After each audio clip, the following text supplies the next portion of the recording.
자, 이제부터 민주당과 관련된 소식을 좀 전해드릴까 하는데, 자, 어제 이재명이 JTBC랑 인터뷰를 가지더라고요. 자, 뭐 내용인즉슨 뭐 이런 인터뷰를 갖습니다.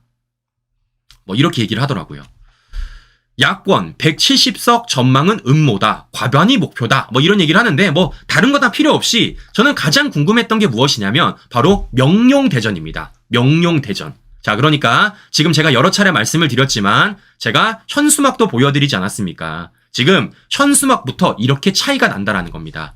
실제 역사에 걸려있는 현수막을 봤을 때 이재명은 못 살겠다 심판하자라면서 굉장히 두루뭉실한 현수막을 다는 반면에 원희룡 후보는 원패스라는 굉장히 구체적이고 선명한 현수막을 달고 있다라고 제가 보여드렸습니다. 그래서 저는 궁금한 게 뭐였냐면은 과연 이재명이란 사람이 개항에서 어떤 정책을 갖고 있고 어떤 공약을 내세울지 되게 궁금했어요. 자, 그래서 어제 이재명의 인터뷰를 제가 보니까 참 아리송했습니다. 자, 어떤 인터뷰를 했는지 우리 시청자 여러분들에게 직접 한번 들려드리고 방송 이어가 보도록 하겠습니다. 저희가 한번 돌아봤습니다. 쭉 돌아봤는데 지역 국민분들에게 가장 필요한 현안은 무엇이고 뭐가 중요하다고 생각하시나요? 개항의 제일 중요한 과제는 지역의 좋은 기업들, 좋은 일자리를 많이 만드는 것입니다. 대체적으로 외지로 다 출퇴근을 하기 때문에 교통난이 매우 심각하고 이 자체 내 산업 기반이 취약해서 지역 경제가 그렇게 활발하지는 못합니다. 그래서 다행히 개항 테크노밸리가 지금 현재 개발 중이어서 우리 정치권이 좀 주력해야 될 부분이 광역 교통망을 제대로 확충하고 또 해당 지역을 첨단 산단으로 지정을 해서 좀 첨단의 대기업들이 유치될 수 있게 하는 게 제일 큰 과제일 것입니다. 자, 보시는 것처럼 이재명이 인천 개항을과 관련돼서 어떤 얘기하고 있습니까? 기업들을 유치해야 된다. 지금 뭡니까? 대체적으로 외지, 그러니까 서울로 출퇴근을 하는 인천 지역분들이 계시기 때문에 그 개항에다가 뭐 하는 겁니까? 지금 기업을 유치해야 된다라고 말하고 있는 것인데요. 저는 이재명한테 이런 얘기 좀 한번 해보고 싶습니다. 그걸 아는 사람이 그래? 네? 그걸 아는 사람이 그래? 자, 무슨 얘기냐? 이재명 별명 생겼잖아요. 어떤 별명입니까? 전무 이재명 별명 생기지 않았습니까? 아니, 그걸 아는 사람이 21대 국회의원 임기 중에서 약속한 걸 왜 안 지켰습니까? 그걸 아는 사람이. 네? 지켰어야지. 이걸 하나도 안 지켜놓고서는 이제 와서 아이고 기업을 유치해야 됩니다. 기업을 유치해서 출퇴근길을 막아야 됩니다. 라고 말하는 게 이게 앞뒤가 맞냐고요. 네, 과연 이와 관련돼서 우리 개항에 사시는 분들이 어떤 생각을 가질지, 더 나아가서 앞서 보여드렸던 이 현수막을 본 유권자들이 어떤 생각을 가질지 제가 너무 궁금하다라는 겁니다. 자, 이런 과정 속에서 지금 민주당에 어떤 것이 떠오르고 있습니까? 바로 부동산 문제가 가파르게 떠오르고 있다는 겁니다. 어제만 해도 여러 명이 나왔죠. 자, 그래서 잘 아시는 것처럼 어제만 하더라도 어떤 사람이 나왔습니까? 일단 첫 번째, 양문석. 강남 아파트를 구입할 때 대학생 딸 명의로 11억을 대출받았다는 겁니다. 자, 그런데 제가 이 기사를 보다가 되게 어처구니가 없었던 건 무엇이냐면요. 잘 보세요. 강남 아파트를 구입하라는 겁니다. 강남 아파트. 그런데 이 사람이 지금 딸 명의로 11억을 대출받았는데 어디서 대출을 받았냐? 자, 대구 수성 새마을금고에서 대출을 받았다라는 겁니다. 자, 시청자 여러분 잘 모르겠어요. 네? 혹시 이런 분 계십니까? 내가 서울 아파트를 구입하는데 대구 가서 대출 받는 분 혹시 계세요? 아니면 대구에서 아파트를 구입하는데 서울 가서 대출하는 분 계십니까? 저는 이런 경우를 본 적이 없는데 이런 경우를 이거 도대체 어떻게 설명을 해야 될지 모르겠네요. 네? 전 참 이해가 안 간다. 그러니까 지금 대학생 딸 명의로 11억 원을 대출받는 것도 참 이해가 안 가는데 더 나아가 강남 아파트를 구입하는 과정 속에서 대구 가서 대출을 받는 것도 참 이해가 안 간다라는 생각이 든다라는 겁니다. 야, 나도 대출 받고 싶은데 대구 가야 되겠어. 나도 대구 새마을금고 가야겠습니다. 네? 그럼 대출 해줄라나? 참 어처구니 없는 일이 지금 이 민주당 내에서 벌어지고 있다라는 것인데, 자, 이것뿐입니까? 어제 또 이런 일도 있었잖아요. 네, 화성을에 출마한 공영훈. 군복무 중인 아들에게 억대 주택을 꼼수 증여하면서 딱 걸려버리지 않았습니까? 자, 이 두 사람의 공통점은 모두 다 인정을 했다라는 것입니다. 자, 그럼 중요한 건 뭐겠어요? 이런 사람들을 공천한 누구에게 물어봐야 되겠습니까? 민주당과 이재명한테 물어봐야 된다라는 겁니다. 왜겠어요? 이재명 지금까지 공정하다면서요. 시스템 공천이라면서요. 근데 이런 시스템 공천에 있어서 이런 사람들을 걸러내지 못했다라는 건 이재명과 민주당한테 당연히 우리 국민들이 물어봐야 되지 않겠습니까? 자, 무엇보다 이재명 본인이 뭐라 그랬습니까? 과거에 부동산 투기는 국가 존망을 걸고 막아야 할 만국지병이라면서요. 이렇게 말했던 게 이재명입니다. 그런데 이런 얘기를 했었던 이재명과 관련돼서 특히 민주당 내부에서 이런 부동산 문제들이 계속해서 이슈화되고 있다는 건 이재명 입장을 밝혀야죠. 그런데 이와 관련 이재명 아직까지 가타부타 말이 없다라는 겁니다. 그러면서도 어제도 이재명이 이 부동산 투기와 관련돼서 자신의 나름대로 소신을 밝히더라고요. 어떤 얘기를 하는지 우리 시청자 여러분들에게 직접 영상 보여드리고 방송 이어가 보도록 하겠습니다. 누군가가 갑자기 노동하지도 않고 헌신하지도 않고 연구하지도 않으면서 갑자기 큰 재산을 만들었다. 이것은 누군가가 자신도 모르게 엄청난 피해를 입은 결과입니다. 부당하게 이익을 취하는 투기, 주가 조작 이런 것에 대해서는 엄정하게 처벌해야 되고 반드시 책임을 물어야 되는 것입니다. 여러분, 그게 실정법에 위반되지 않아서 처벌이나 제재가 되지 않더라도 최소한 주권자의 대리인으로서 공익을 도모할 자격은 없는 것이 확실한 것입니다. 여러분. 자, 이재명 말씀 보십시오, 신규 여러분. 이재명이 뭐라 그랬습니까? 본인 입으로 얘기했어요. 네. 그것이 설령 실정법을 어기지 않더라도 최소한 주권자의 대리인으로서 공익을 도모할 자격은 없는 것이 확실한 것입니다, 여러분. 라고 이재명이 분명히 어제 얘기했습니다.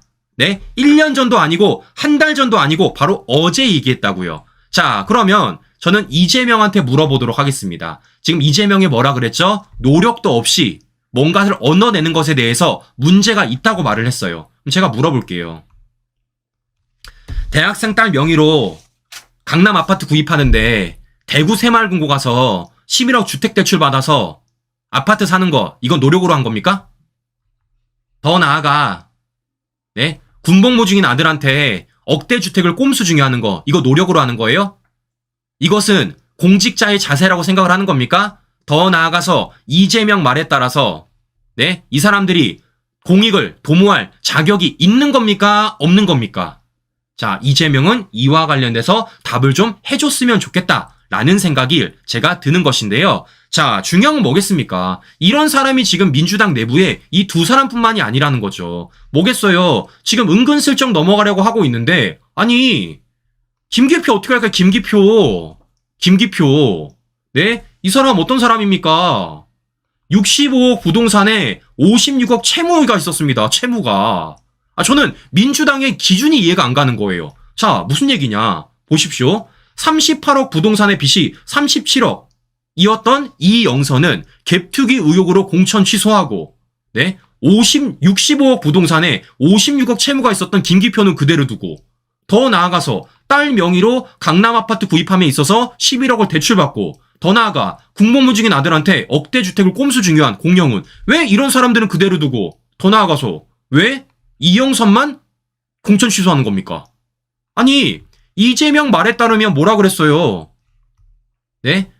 최소한 주권자의 대리인으로서 공익을 도모할 자격이 없는 것이 확실하다며. 이거 확실한 거 좀 보여줘. 확실한 거 좀. 네? 자, 보시는 것처럼 민주당의 공천 시스템이 얼마나 기준이 없는지, 얼마나 왔다 갔다 하는지를 우리가 확인해 볼 수 있다는 겁니다. 이렇다 보니까 어떻습니까? 우리 국민들이 이재명을 향해서 목소리 낼 수밖에 없죠. 자, 어떤 목소리를 냈는지 우리 시청자 여러분들에게 관련된 영상 좀 보여드리고 방송 이어가 보도록 하겠습니다. 자, 이미 어제 보셨을 거예요. 네, 유세 차량에서 이재명의 연설을 듣고 우리 국민들이 어떻게 얘기하시는지 직접 한번 들어보십시오. 전 세계 모범적인 민주국가가 단 2년도 안 되는 시간에 독재화가 진행되는 나라라고 지탄을 받게 됐습니다. 정치인들이 하는 것 같아도 결국 국민이 하는 것입니다.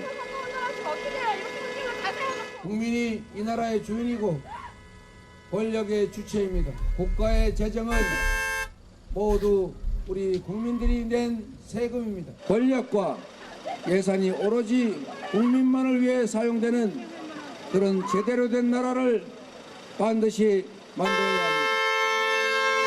국민이 주인인 나라, 국민이 행복한 나라, 격려의 의미로 이렇게 경적도 울려주시는데 더 열심히 하겠습니다. 감사드립니다.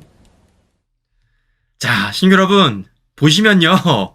저는 개인적으로 이재명의 저 말에 영혼이 있는가가 너무 궁금합니다. 영혼이 있는가. 그러니까 말로는 국민이 주인이다. 국민이 주체다. 이렇게 말하고 있는데, 아니, 그 국민들이 이재명 차 빼래요. 네? 여기서 선거운동하면 안 된대요. 그러면 국민이 주인이라고 생각을 하면은, 국민이 주체라고 생각을 하면은 눈치껏 행해야지. 차를 빼야지. 근데 그걸 두고서는 뭐 하는 겁니까? 응원을 해준다고 생각을 한다라는 게 이게 지금 앞뒤가 맞습니까, 신규 여러분?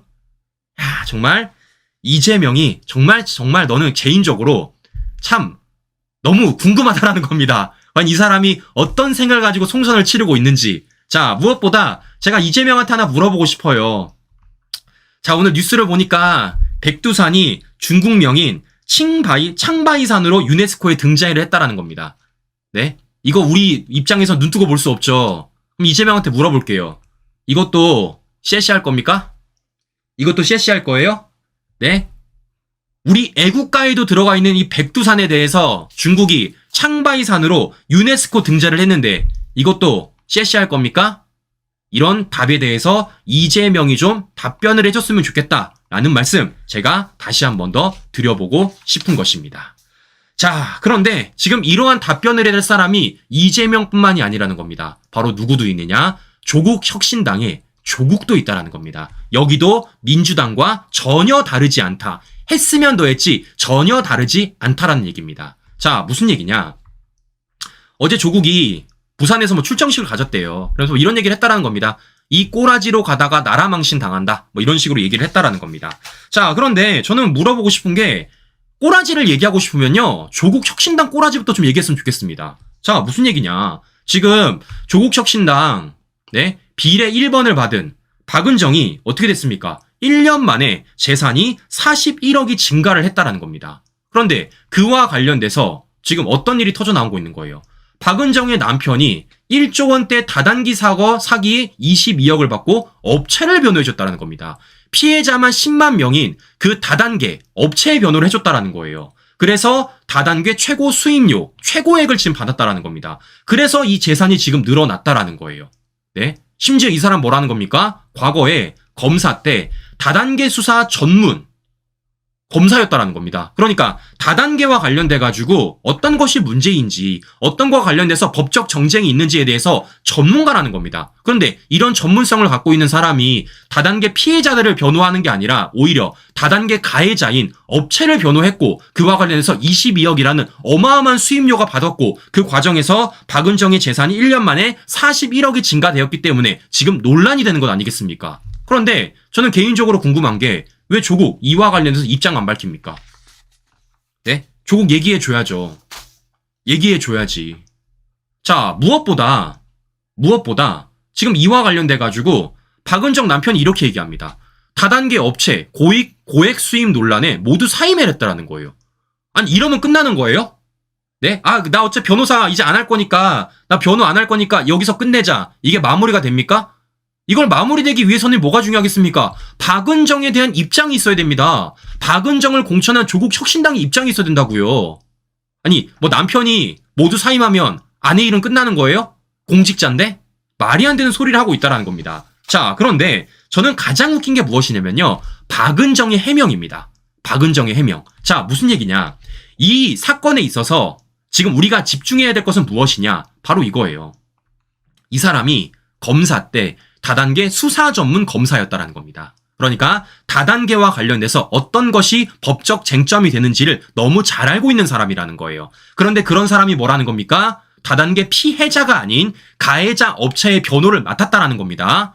그래서 뭐한 얘기입니까? 전관예우 얘기가 나온 거예요. 전관예우. 네? 그런데 이와 관련돼서 박은정이가 뭐라고 말하냐? 이런 식으로 얘기합니다. 남편이 전관예우? 그랬으면 160억이었다. 이렇게 말하고 있습니다. 야, 저는 이걸 보면서 어떤 생각이 들었냐면요. 참 이 사람들이 공감 능력이 진짜 없다라는 생각을 한 번 더 가졌습니다. 그러니까 입시비리 혐의로 지금 총선에 나오고 있는 조국도 참 공감 능력이 없다라는 것이 개인적으로 느껴지는데 박은정 지금 뭐 하고 있어요? 남편과 관련된 사안에 대해서도 전관예우 아니다. 우리가 전관예우 받았으면 160억이다. 라는 식으로 얘기를 하고 있다는 겁니다. 친구 여러분, 이거 지금 우리 국민들한테 오히려 더 기름 붓는 거 아닙니까? 우리 국민들 더 열받게 만드는 거 아니에요? 네? 그러니까 뭐 하는 겁니까? 야, 40억 번 거, 그거 적게 번 거야. 우리 원래 160억 정도 벌 수 있었어. 40억 갖고 뭘 그래? 이 얘기랑 뭐가 다르냐고. 이 얘기랑. 자, 그래서 제가 박은정한테 하나 말을 좀 돌려드릴게요. 무슨 얘기냐. 박은정이 얼마 전에 검사 사직서를 제출하며 이 얘기를 했습니다. 디올백으로 하늘을 못 가린다고요. 네? 검사 사직서를 제출하면서 디올백으로 하늘을 못 가린다 그랬습니다. 우리 박은정 씨, 그런데 160억이면요. 적어도 박은정 머리 위 하늘은 디올백으로 다 가릴 수 있을 것 같아. 네? 40억으로도 적어도 박은정 머리 위에는요. 디올백으로 모두 다 하늘을 가릴 수 있을 것 같습니다. 네?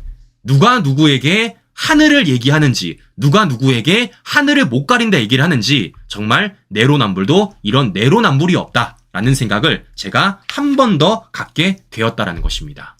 자, 그런데 이런 가운데서 더 큰 게 터졌습니다. 자, 무슨 얘기냐? 바로 조국 내에서, 조국혁신당 내에서 거짓말 논란까지 지금 터졌다라는 겁니다. 자, 무슨 얘기냐면요. 바로 이런 거예요. 자, 얼마 전에 이런 조선일보 보도가 나왔습니다. 한미동맹은 가스라이팅이라고 말했던 조국당 비례 6번. 이 사람이 누구냐? 김준영 후보입니다. 김준영. 이 사람 지금 사실상 당선권입니다. 근데 이 사람이 알고 보니까 15세 때 아들이 미국 국적을 선택을 했다라는 거예요. 그러니까 한미동맹을 비판하면서 자기 아들은 15세 때 미국 국적을 선택했다라는 논란이 일어나게 된 겁니다. 자, 말이 안 되죠. 모순적이죠. 그러니까 이와 관련돼 가지고 뭐라고 말을 하느냐, 뭐 이런 식으로 얘기합니다. 이제 와가지고 아들이 미국 국적을 포기하고 군대를 입대할 예정이다, 뭐 이런 식으로 얘기를 하고 있다라는 거예요. 자, 그런데 중요한 건 지금부터입니다. 자, 무슨 얘기냐? 이 김준영이 SNS 글을 썼어요. 어떤 식으로 글을 썼냐면요, 이런 식으로 글을 썼습니다. 자, 읽어보시면 아시겠지만요, 지금 김준영이가 왜 아들이 미국 국적을 취득하게 되었는지, 어떤 과정이 있었는지 지금 쭉쭉쭉 글을 써놓은 것입니다. 자, 그런데 이 글에 있어서 우리가 집중해봐야 될 부분은 무엇이냐면요, 바로 이 부분이에요. 자, 뭐라고 써 있습니까? 그러니까 지금 아들이 한동국제학교를 입학하는 게 과정이 있어서 뭐라고 써놓은 겁니까? 저희가 문의한 한동국제학교 관계자는 제게 미국 국적을 선택할 경우 입학이 가능하다고 안내했다라는 겁니다. 자, 그러니까 김준영 주장에 따르면 자기 아들이 한동국제학교를 입학하는 과정 속에서 미국 국적을 선택해야지만 입학이 가능하다는 안내를 받았다라는 거예요. 즉, 이 얘기는 무엇입니까? 미국 국적이 없으면 그 학교를 못 갈 수 있었다라는 겁니다. 이렇게 말한 거예요. 자, 그런데 이게 알고 보니까요, 그런 규정이 없대요. 네? 입학 조건에 국적이라는 규정이 없다라는 겁니다. 심지어 해당 국제학교 복수 국적자도 입학이 가능하다라는 겁니다. 즉 뭐겠어요? 한국, 대한민국 국적을 갖고 있어도 입학이 가능하다라는 겁니다. 그런데 김준영은 지금 자신의 아들과 관련된 논란에서 뭐라고 써놓은 겁니까? 마치 미국 국적이 있어야지만 그 학교를 입학할 수 있는 것처럼 그런 식으로 SNS에 써놓은 겁니다. 이거 어떻게 할 거야? 이거 해명해야지. 네? 해명해야죠. 자, 이와 관련돼서 저는요, 김준영의 해명을 원하고요, 조국의 해명을 원합니다. 해명은 간단해요. 뭐라고 썼냐? 김준영이 써놨잖아요.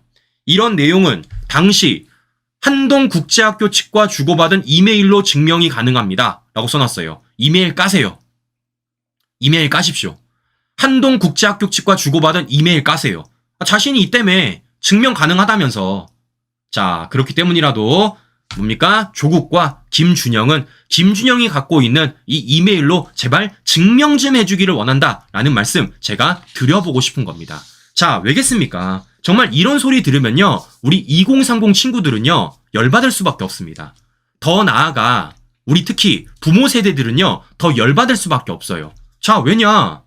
누구는 아빠 찬스 써가지고 대학생 딸 명의로 강남 아파트 사는데 대구 가서 11억 대출받고, 누구는 군 복무 중에 아빠한테 억대 주택 꼼수 증여받고, 누구는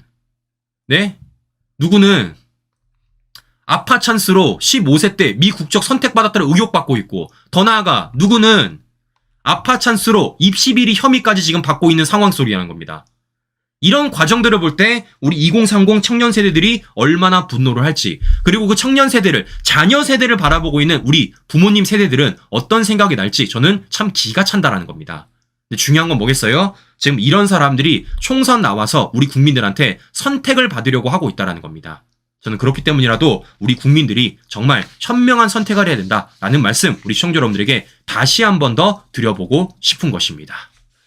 자, 보시는 것처럼요, 지금 민주당, 조국 모두 다 해명해야 될 게 한두 가지가 아니라는 거예요. 그럼에도 불구하고 이 해명에 대해서 전혀 이런 방구 입뻥끗 안 하고 있다는 겁니다. 우린 어떻게 되겠습니까? 그와 관련돼서 계속해서 목소리를 내야 된다. 그들에게 해명할 수 있도록 계속해서 물어봐야 된다라는 말씀을 제가 드려보면서 오늘 방송 마무리하도록 하겠습니다. 네, 오늘도 우리 시청자 여러분들 행복한 하루 보내시고요. 전 다음 방송에 다시 뵙도록 하겠습니다. 오늘도 긴 시간 끝까지 시청자 여러분 감사합니다.